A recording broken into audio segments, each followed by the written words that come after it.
One would always like to think that doing ministry, telling people about Jesus, being a pastor, being a spiritual leader, being a Sunday school teacher, just being a Christian would just be a really easy thing to do. Having a great environment, being able to enjoy life, dream on. It doesn't work that way. Matter of fact, in many situations, many occasions, it's exactly the opposite. And that is that God calls his people to serve in difficult times, difficult places, under difficult circumstances, sometimes under the worst of the conditions. In fact, because when we get to those kinds of places, that's when the gospel really looks the best, really is the most advantageous for individuals who are those who receive the gospel message. In World War II, in Nazi Germany, there were Christ followers. There were individuals who stuck with the gospel. They stayed faithful to the Christ in the midst of it. During the latter days of the Second World War, as Allied bombs rained down on the city of Stuttgart in Germany, it was there where a pastor by the name of Helmut Thielicke preached a remarkable series of sermons based upon the Lord's Prayer. These were days of uncertainty and death. No one knew if they would be the individuals who would be the receiving end of one of the Allied bombs. On more than one occasion, the shriek of air raid sirens drowned out the sermon that Thielicke was trying to preach in his church. He writes that during this period of time, there when he felt utterly forsaken. He says, "My work in Stuttgart seemed to have gone to pieces. My listeners were scattered to the four winds. The churches lay in ashes and rubble." In one of his messages, interestingly enough, entitled, "Your Kingdom Come," Thielicke describes an encounter with a woman from his congregation who is standing, story is that he was standing on the street looking down at a pit of the cellar, all that remained of a building that had been the result of an Allied bomb having destroyed all that was there. A woman approached him and declared, "My husband died down there. His place was right under the hole. The cleanup squad was unable to find any of his remains except for his cap." What does a pastor say to a woman in a situation like that? "I'm sorry." Seems so inadequate. But the woman had not come to Thielicke for sympathy. She had come to him with gratitude. "We were there the last time you preached in the cathedral church," she continued. "And here before this pit, I thank you for preparing him for eternity." That's what it's all about. That's what really gospel ministry is all about. It's really preparing people for eternity. And sometimes it's easy, sometimes it goes well, sometimes it's extraordinarily pleasant and joyful, and sometimes it's extraordinarily difficult. Such was the case in the life of Paul. His life was full of joy, celebration, gospel, people coming to Christ, churches being planted, churches being growing, churches being influenced in the harsh environment of the Roman world. His life was full of heartache, difficulty, controversy. And so we find in the first of his writings through 1 Thessalonians, he writes to them actually needing to talk about what ministry really is all about in the reality of the world in which we all have to live from one generation to another. As we look at the circumstances of Paul's life in Acts chapter 17, he was there for a brief period of time. Perhaps he was there for a month at the most. Simply, he preached in the synagogue over 3 Sabbaths, and then he had to leave. He was forced to leave. His presence in the city resulted in a lot of trouble. There were accusations of insurrection, of disloyalty to the Roman government brought against him by the Jewish leaders. He was dragged before the oligarchs, the rulers of the city. He was accused of insurrection. He had no opportunity to defend himself. The early believers, most notably a man by the name of Jason, who had offered him hospitality, was put into jeopardy. And having left, it was a time of adversity, controversy. His return would have been an adverse effect on the Christians which were there. Now his credibility was being undermined. Was he real, genuine? Or was he just one more spiritual huckster who has come along through town trying to create a movement for personal profit? And so it raises a whole bunch of issues for us. And that is basically this. What does it mean to be a faithful minister, servant, witness, Christ follower in the midst of turbulent times? And one could say, oh my goodness, we live in such turbulent times. Yes, we do, but we've always lived in the midst of turbulent times. On rare occasions, it's easy times, but for the most part, it ends up being controversial and difficult, which is there. And frankly, if we're not experiencing difficulty and controversy, maybe it's just because we're not really doing our job. Maybe we're not being effective, which is there. And so in the first 12 verses of chapter 2, he, in a sense, really explains what it takes, what it means to be a faithful servant of Christ, doing ministry in turbulent times. He first talks about the importance of resiliency. You know, brothers, that our first visit to you was not a failure. We had previously suffered and been insulted in Philippi, as you well know, but with the help of our God, we dared to tell you his gospel in spite of strong opposition. He's not describing anything easy here at all. Defending it regarding its validity, he's talking about the fact that the controversy that he experienced while he was in Philippi, which was before he came to Thessalonica. And then he talked about the fact that while he was there, strong opposition by the leaders of the city, which was there. But in reflection upon it, he says this: it's not empty. It has value. It has significance. The NIV translates it, it was not a failure. True, it wasn't a failure. The church got started. But there's something other which is there, and that is that it's translated an interesting word meaning kenos, which simply means to be empty, void, of no value. What he's saying is that not only was it effective in terms of reaching people for Christ, but the fact is that the message itself is of great substance and significance. It is the gospel. It is a message full of significance for anybody, individuals who would hear it. Basically, the message of the gospel is a life or death message. Later, when he would write to the Christians at Rome, he said this: I am not ashamed of the gospel, because it is a power of God for salvation for everyone who believes, meaning either you are saved or you are lost. Either you live or you die. Either you are ready for eternity, or the prospect of dying and going into eternity is absolutely terrifying, because you're going there alone without Christ. And Jesus says you're going there to a place of great punishment. It's not a feel-good kind of experience. It's a message of life or a message of death. Goes on to say this is a message for everybody, for the Jews, also for the Gentiles. It's for all human beings. It's not simply an outcropping of Judaism, but it's universal in terms of its application. For in the gospel, here's the substance of it: the righteousness of God is revealed, and the reality is we all fall short of it. We've all sinned, fallen short of the glory of God. But it is a righteousness that comes not by the course of our own efforts, but it is a gift. It comes by faith, comes by first to last. As written, if the righteous individual will live by faith. This is not a vacuous, shallow message which was there. If it was just kind of another thing, no problem.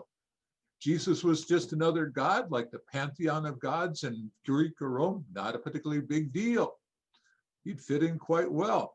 If he was just a prophet, as the Jews would wish him, he would have been, not a big deal. They had their prophets from time to time, not a particularly big deal. But when Jesus makes his claim, and he does so unequivocally and emphatically, I am the way, the truth, the life, that's strong enough. But then he says this: no one comes to the Father except through me. What about Islam, Shintoism, Buddhism, Taoism, Confucianism.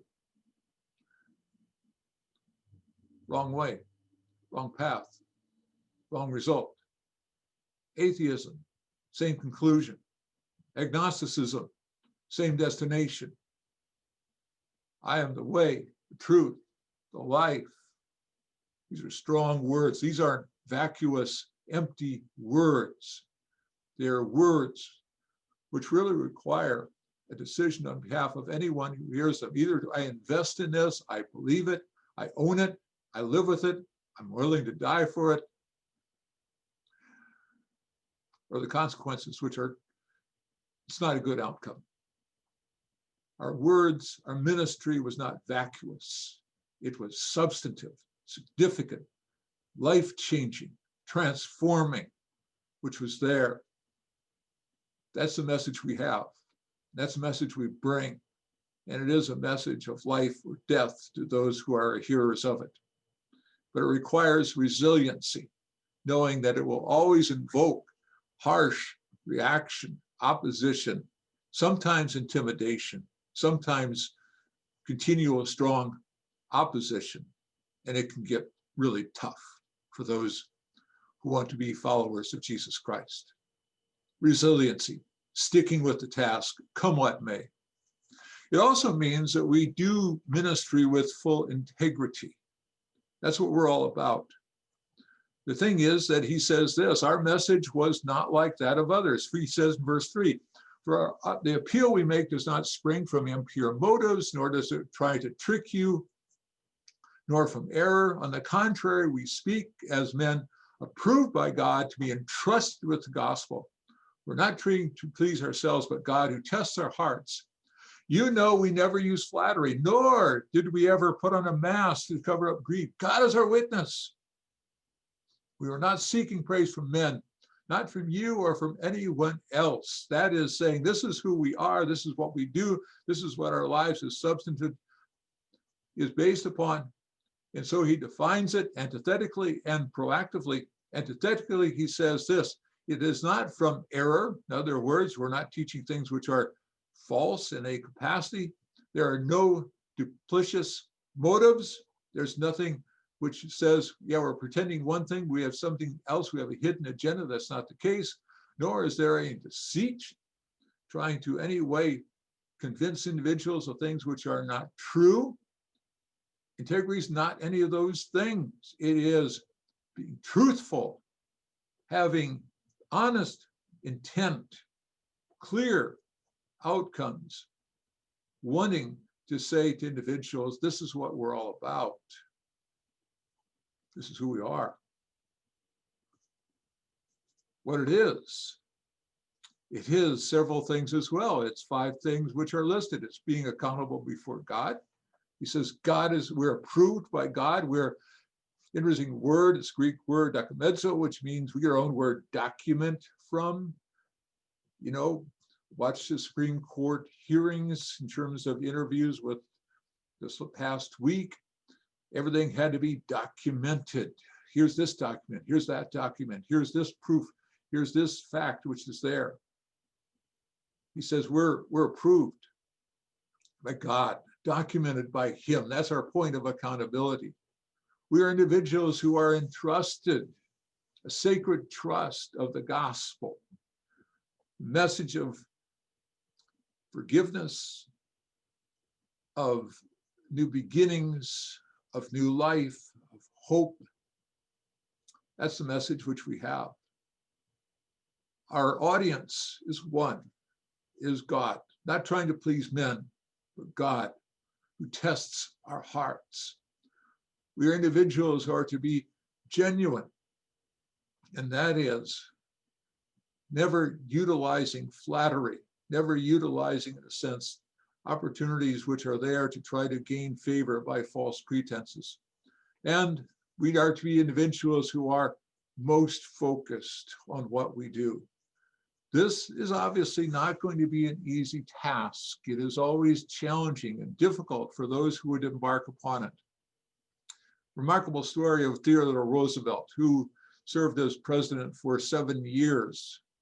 And then after he left office in 1910, he gave on April 23rd of that year what would become one of his most widely quoted speeches ever. The former president, who had left office in 1909, had spent a year hunting in Central Africa before embarking on a tour of Northern Africa and Europe in 1910, attending events and giving speeches in places like Cairo, Berlin, Naples, Oxford. He stopped in Paris in April 23rd, and at 3 p.m. at the Sorbonne, before a cloud that included, according to Edmund Morris, biographer of Colonel Roosevelt, ministers in court dress, Army and Navy officials in full uniform, 900 students, an audience of 2,000 ticket holders. Roosevelt delivered an address which he called Citizenship in a Republic, which among some would have become known as the speech of, quote, the man in the arena, building up to the famous quote. In addition to quoting from his own family history, war, human and human rights, responsibilities of citizenship, France's falling birth rate, Roosevelt railed against cynics who looked down on those individuals who tried to make the world a better place. He said, quote, the poorest way to face life is with a sneer. He said, a cynical habit of thought and speech, a readiness to criticize work which the critic himself never tries to perform, an intellectual aloofness which will never accept contact with life's realities. All these are masks, not of superiority, but of weakness. Then, this is only the prelude, he delivered one of the most inspirational and impassioned messages that drew a huge applause. He said, it is not the critic who counts, not the man who points out how the strong man stumbles or where the doer of deeds could have done them better.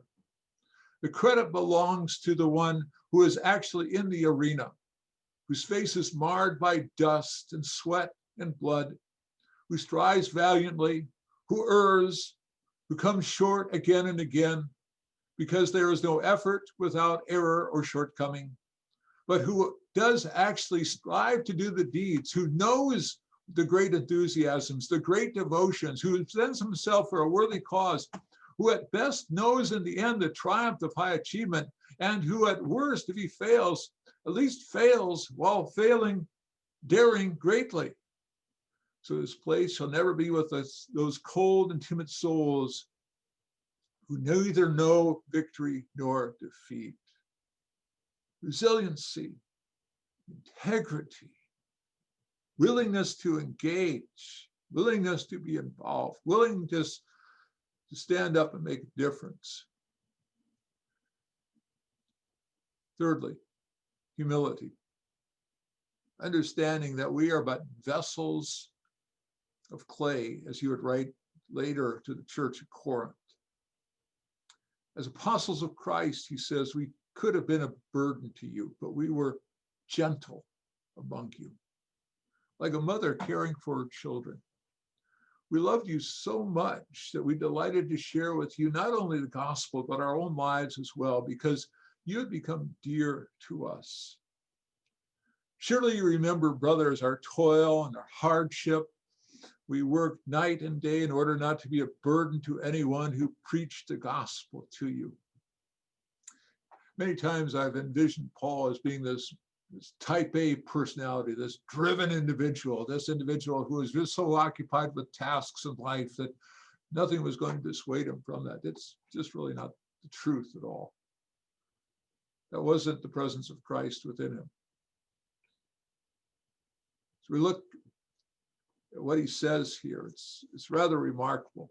He says, first of all, we were gentle, childlike. Interesting word, because a variant of it says we were like infants among you. Infants pose no threats. Might be annoying, they might be messy, but they pose no threats. He says we were that way with you. Recognizing, in a sense, our humanity, our sinfulness, but also recognizing that lobbing hand grenades at individuals never endears us to anyone. There was a kindness, gentleness, approachability which was there. And then he uses yet another metaphor. It's rather interesting. He uses three familial metaphors here. One is that of a child or an infant. Then he uses the metaphor of a mother. And he says, we were nurturing. There was a humility which is there. He says, we were like a nursing mother to you, sharing our lives. What does a nursing mother do? What is the milk that is produced by the nursing mother? It is the result of her own ingestive process, in which food and liquid is taken in. The bodily process doesn't work, and it meets out milk for the infant. We should never find ourselves trafficking unlived truths. We should never find ourselves using terms or using expressions which are intimidating to individuals, but rather to speak out of life's experiences what Christ has meant to us and how he can affect and touch the lives of others.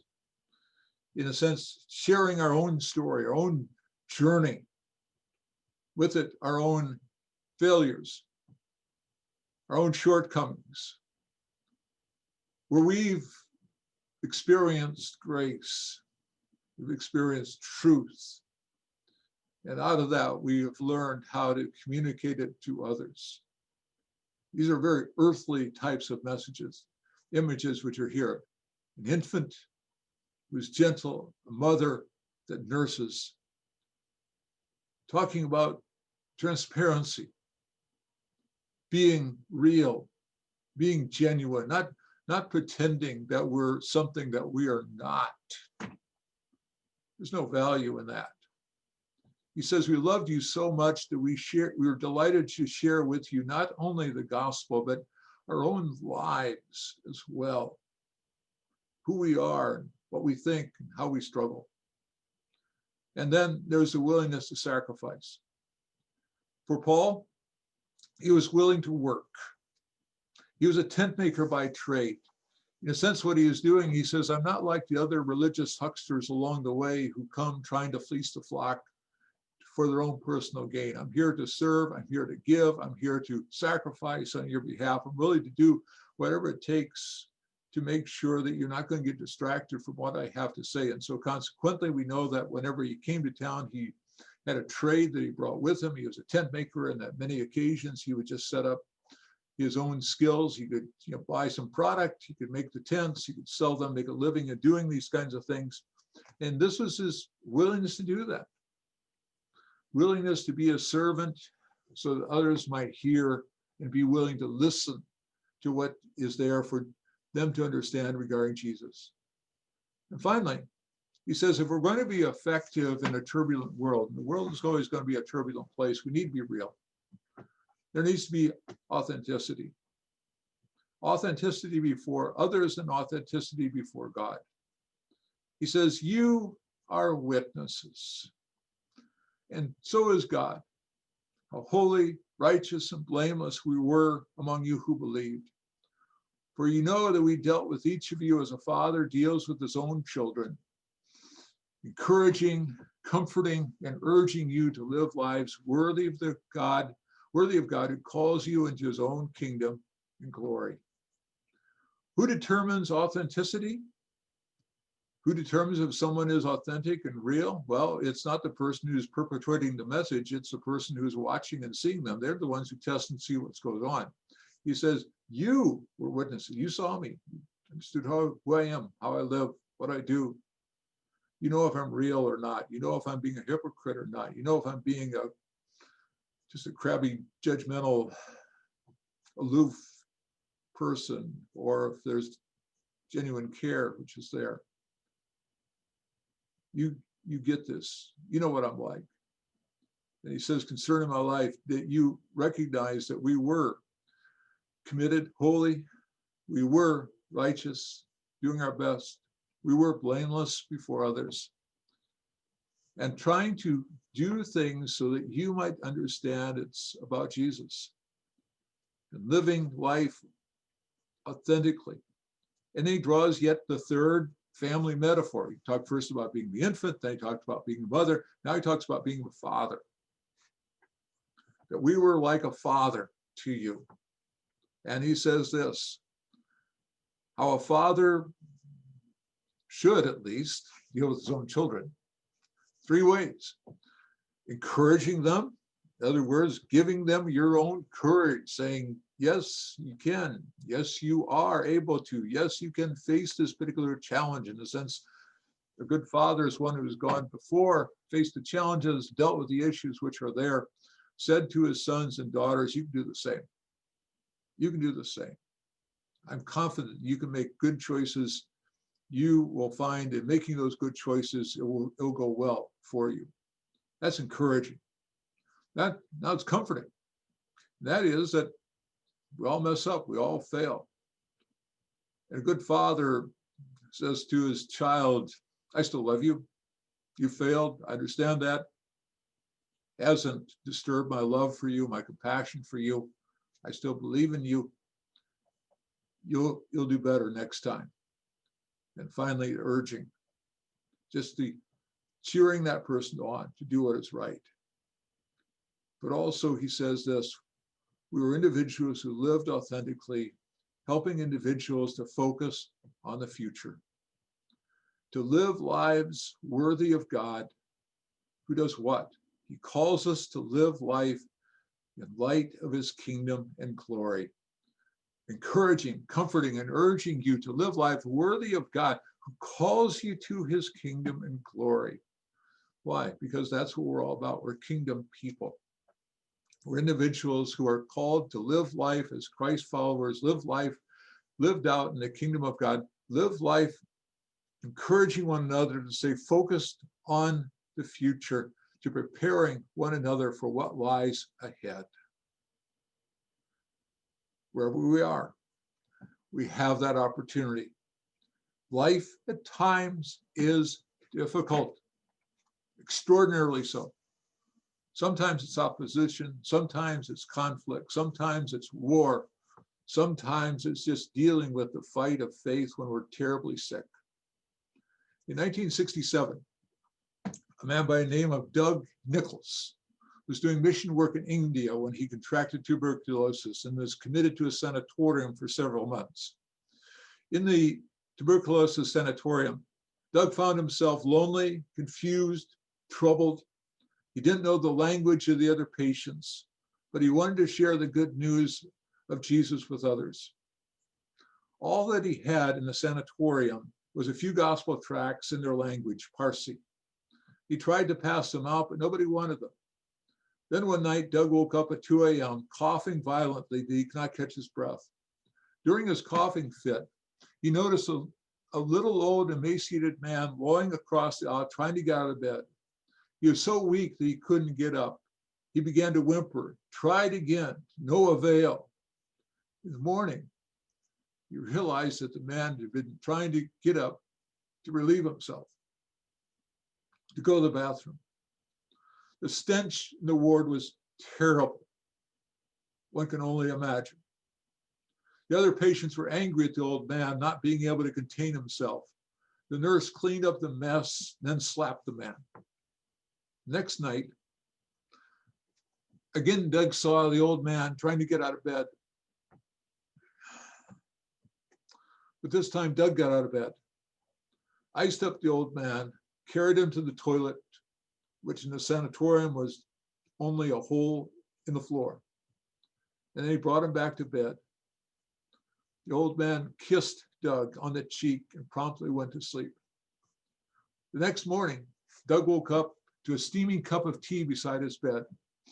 Another patient had kindly made it for him. The patient motioned that he wanted one of the gospel tracts. The next 2 days, one after another, patient asked, "Can I have one of those tracts too?" Why? Because they saw something unique, special in the life of this individual. Didn't even know the language. Didn't need the language. What was needed was a life which demonstrated the presence and the peace of Jesus. To live life resiliently, authentically, humbly, and with a sense of authenticity. That's what it means to be effective. That's what it means. And all of us can do that.